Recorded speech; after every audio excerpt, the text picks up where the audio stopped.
সরকারি কর্মকর্তাদের গাড়ি কিনতে সুদমুক্ত ঋণ বন্ধের পর এবার মোটরযানের রক্ষণাবেক্ষণ বাবদ মাসিক খরচ অর্ধেক করতে যাচ্ছে সরকার।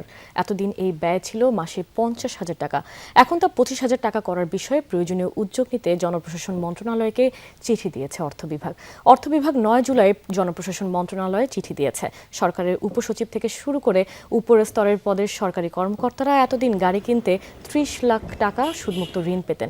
কয়েকদিন আগে এই সুবিধা বন্ধ রাখার সিদ্ধান্ত নেয় সরকার। এখন রক্ষণাবেক্ষণ ব্যয় কমানোর উদ্যোগ নেওয়া হয়েছে। এছাড়া বৃত্তি পেয়ে দেশে বা বিদেশে পড়াশোনা করতে যাওয়া কর্মকর্তাদের ডেপুটেশন বাদ দিয়ে শিক্ষা ছুটি দেওয়ার বিষয়েও উদ্যোগ নিতে অনুরোধ করা হয়েছে। এতে কর্মকর্তাদের আর্থিক সুবিধা কমবে। এই নির্দেশনা কার্যকর হলে ওই সময় বেতন অর্ধেক পাওয়া যাবে।